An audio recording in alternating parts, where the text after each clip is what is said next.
गर्मी का मौसम अभी अपने चरम पर है और झुलसाने वाली गर्मी लोगों को परेशान कर रही है। लोग इस गर्मी से बचने के लिए अपने बजट के हिसाब से अलग अलग उपाय कर रहे हैं। कई लोग एसी के जरिए तो कई कूलर या फिर पंखे के जरिए गर्मी के प्रभाव को कम करने की कोशिश कर रहे हैं।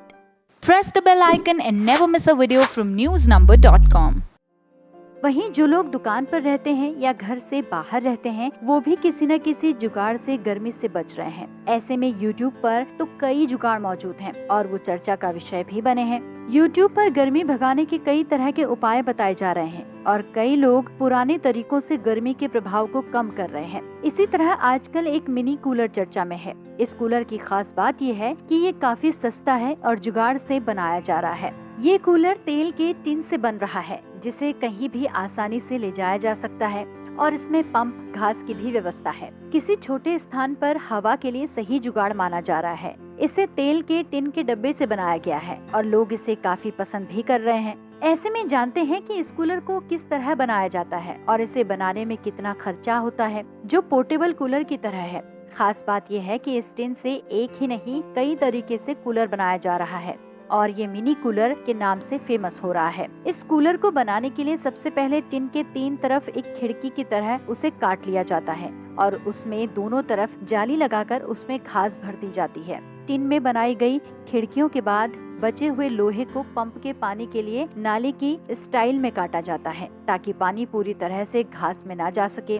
इसके बाद इसमें सामान्य कूलर की तरह छोटा पंखा लगाया जाता है और एक पंप लगाया जाता है। ये दिखने में सामान्य कूलर की तरह है, बस ये साइज में काफी छोटा होता है। इसके अलावा कई लोग इस टिन में चारों ओर पहले घास लगाते हैं, जैसे कूलर में 3 तरफ होता है। इसके बाद पंखे का सिस्टम इस टिन के रूप में बनाया जाता है और नीचे सिर्फ पानी का काम होता है। इससे पानी की वजह से काफी ठंडी हवा आती रहती है। दिखने में तो ये कूलर एक मिनी कूलर की तरह ही होता है। हवा उतनी तेज तो नहीं, लेकिन छोटे से स्पेस, दुकान आदि के लिए ये परफेक्ट जुगाड़ हो सकता है।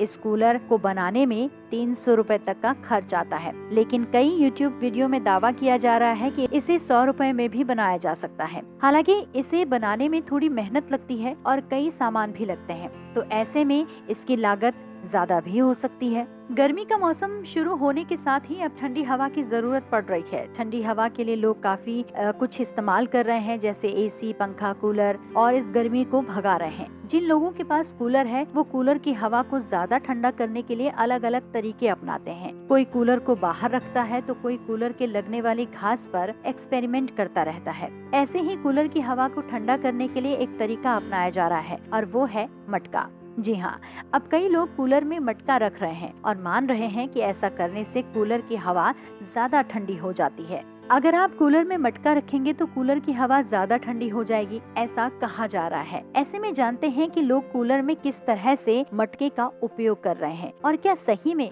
ये तरीका कारगर है। मटके में रखा पानी वाष्पीकरण की क्रिया की वजह से ठंडा होता है और जितना वाष्पीकरण अधिक होता है उतना ही पानी ठंडा होता है। दरअसल मिट्टी के बर्तन में किसी भी धातु के बर्तन की तुलना में वाष्पीकरण इसलिए होती है क्योंकि मिट्टी के बर्तन में छोटे छोटे छेद होते हैं। इन छेदों में से मटके का पानी बाहर आता है और बाहर की गर्मी से भाप बनकर उड़ जाता है। ऐसा होने से मटके के अंदर का तापमान काफी कम रहता है। इससे अंदर का पानी ठंडा हो जाता है। खास बात यह है कि ये वाष्पीकरण की प्रक्रिया जब ज्यादा गर्मी होती है तब होती है। आप कई वीडियो देख रहे होंगे जिसमें दावा किया गया है कि कूलर में मटका रखने से हवा ठंडी आती है, लेकिन इसके उलट YouTube पर कई ऐसे वीडियोस भी हैं जिसमें तापमान मापने वाली मशीन के जरिए पता किया गया है कि आखिर कूलर में मटका रखने से कितनी ठंडी हवा होती है। लेकिन कई वीडियोस की पड़ताल में सामने आया है कि कूलर में मटका रखने से कोई भी फर्क नहीं पड़ता। जितनी ठंडी हवा पहले आती थी उसके हिसाब से ही बाद में भी ठंडी हवा